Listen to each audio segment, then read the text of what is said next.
Simoni लक्ष्य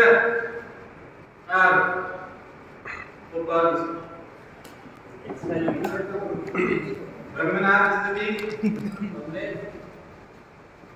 ऐसा ब्रह्मनाथ गुरु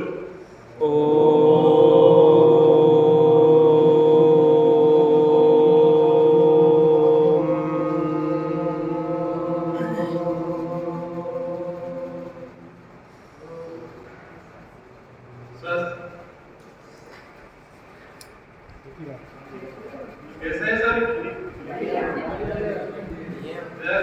भाई साहब कैसे हैं?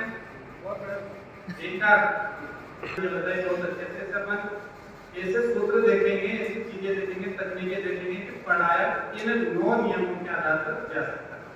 उनकी एक एक करके बात करेंगे। अब संख्या चूंकि 9 है तो 1 से 9 के क्रम तक जाते जाते अपन भूल जाते हैं।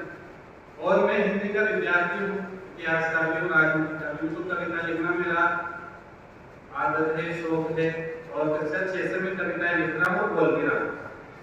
तो अभी ये जो शिक्षा सूत्र है 9 इनको मैंने कविता में काम करने की कोशिश की है। अभी मेरा विचार आया हमने तब बनाइए, उससे पहले का कोई साक्ष्य नहीं, उसका कहीं मिलेगा नहीं, आप इंटरनेट पर चेक करें। तो उसको अन्यथा ना लें, क्योंकि नए के रूप में मैंने 9 सूत्रों को प्रस्तुत किया है एक सीधी पंक्ति में। तो आप केवल सूत्रों पर ध्यान रखें, भाव पर न जाएं। उसमें पहला जो उसकी पंक्ति है मैं प्रस्तुत करता हूँ कि मुझे ज्ञात है, ज्ञात मतलब समझते हैं, जानता हूँ, है ना। मुझे ज्ञात है तू सरल थी, स्थूल थी, स्थूल मतलब बड़ी, मैं जानूं उससे बड़ी। मुझे ज्ञात है तू सरल थी, स्थूल थी, परंतु मेरे लिए विशेष थी। क्या बात। मेरी जिंदगी में तेरा आगमन अनिश्चित था, ये मैं जानता हूँ, जानता था। अद्भुत। मुझे ज्ञात है तू सरल थी, स्थूल थी, परंतु मेरे लिए विशेष थी। मेरी जिंदगी में तेरा आगमन अनिश्चित था, परंतु फिर भी मैंने पूर्ण अनुभव से तुम्हें मांगा। शाबाश। समझ में आ जाएगा। मुझे ज्ञात है तू सरल थी, स्थूल थी, परंतु मेरे लिए विशेष थी। मेरी जिंदगी में तेरा आगमन अनिश्चित था, फिर भी मैंने पूर्ण अनुभव से तुम्हें माना। वाह वाह वाह। तुम मुझे त्याग कर चले गए, तुम मुझे त्याग कर चले गए, तो मैं मन का विज्ञान बना। क्या बात। मैं मन का विज्ञान बना। फिर क्या था? लिखे गीत कविता मैंने सबका शिक्षण काम किया। क्या बात। अगर आपने ये सुनी है अब आ जाइए। मुझे ज्ञान पहला जो शिक्षण सूत्र होता है मनोविज्ञान में, चाहे तो लिख लेना नोकेनो। अगर आप किसी परीक्षा की तैयारी भी कर रहे हैं, पढ़ा रहे हैं कहीं पर भी, तो ये नोकेनो ही है जो सभी विषयों के लिए लागू होगी। पहला है ज्ञात से अज्ञात की ओर। आपको जो याद है, जो सामने जो बैठा है व्यक्ति, उसकी मानसिकता पढ़ी है, उसको जो पता है उससे आपको चलना है, जो उसे नहीं आता है उसके, क्योंकि उसको आता है तो विद्यालय में आया। तो कहते हैं ना बहुत सारे कि सब याद है, सब आया, ज्ञान तो विद्यालय में आता है। पहला सूत्र ज्ञात से अज्ञात की ओर। मुझे ज्ञात है तू सरल थी, सरल से जटिल की ओर। दूसरा सूत्र है, लिखिएगा, सरल से जटिल की ओर।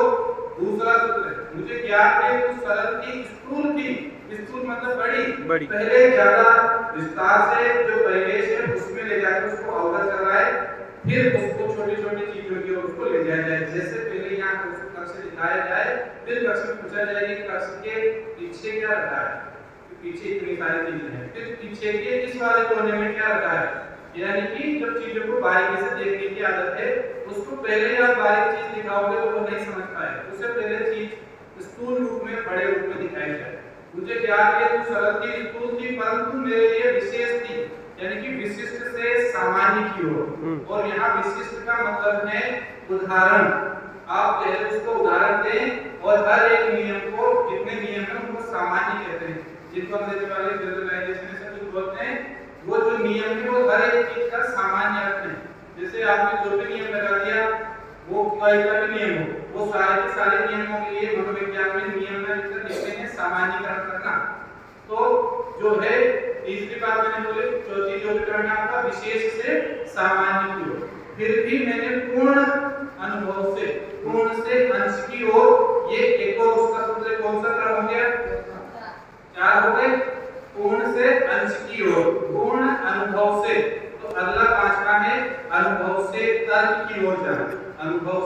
तर्क की ओर जाना।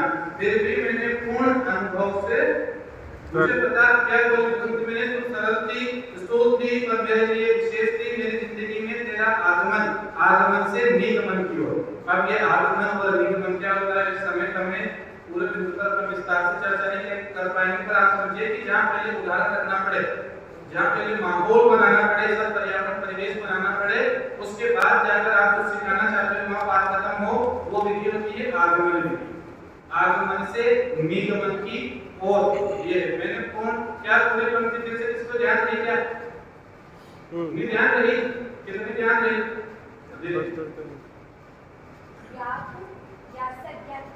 हाँ बहुत बढ़िया। सरल से कठिन की ओर, और विशिष्ट से सामान्य की ओर, आगमन से निगमन, पूर्ण से अंश की ओर। अंश की ये हो गए? ठीक है, अब आगे बढ़ते हैं। मुझे फिर से बोलता हूँ, मुझे याद है तू सरल थी, स्थूल थी, परंतु मेरे लिए विशेष थी। मेरी जिंदगी में तेरा आगमन अनिश्चित था, अनिश्चित से निश्चित की ओर। जो चीजें फिक्स नहीं है उनसे, जो चीजें फिक्स है उनकी ओर जाना। और ये जो सूत्र है ये गणित के लिए विशेष लाभदायक है, क्योंकि गणित में आप जैसे उसको 6 सेंटीमीटर, 2 मीटर, 8 सेंटीमीटर ऐसे नहीं सिखा सकते। पहले उसको बताना पड़ेगा कितना नापना है, कितना कि 1 डंडे जितना। वो डंडा है वो जो नाप है उसका वो स्पष्ट नहीं है, इसलिए अनिश्चित से निश्चित की ओर। यानी कि मेरी जिंदगी में तेरा आगमन अनिश्चित था, फिर भी मैंने पूर्ण अनुभव, अनुभव से तर्क की ओर। लिखा दिया क्या? नहीं लिखा दिया। और क्या कितने में संख्या में? 7 यानी कि 2 का किए। 2 में 1 है मनोविज्ञान से व्यवहार की ओर।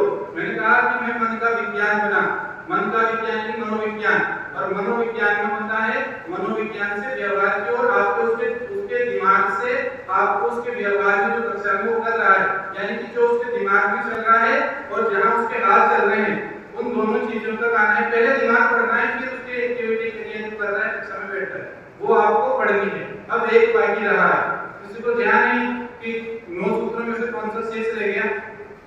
हाँ, अनुभूति से विचार, अनुभूति से विचार करो। क्या आपने मैंने जो बोला उसमें आया पूरे में? नहीं मुझे याद है तो सरल थी, स्थूल थी, परंतु मेरे लिए विशेष थी। मेरी जिंदगी में तेरा आगमन अनिश्चित था, फिर भी मैंने पूर्ण अनुभव से तुम्हें मांगा था।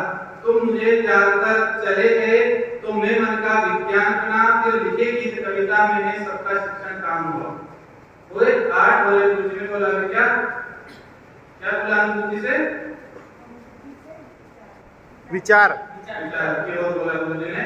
ये 9 सूत्रों की मैंने इसमें बात करी, अनुभव से तर्क की ओर। ये 9 आप में लिखना, अनुभूति से जो विचार है तो अनुभव से तर्क की ओर। और ये 9 शिक्षक है समय की अपनी सीमा, इसलिए मैं अपना स्थान ग्रहण करूंगा। उससे पहले कि आप ये 9 नियम ध्यान रखिए और जैसे जैसे आपकी परीक्षाओं में, प्रतियोगिताओं में या विद्यालय शिक्षण में जहाँ कहीं आपके लिए लाभदायक सिद्ध हो, मुझे आशीर्वाद प्रदान करें। जय हिंद, जय भारत।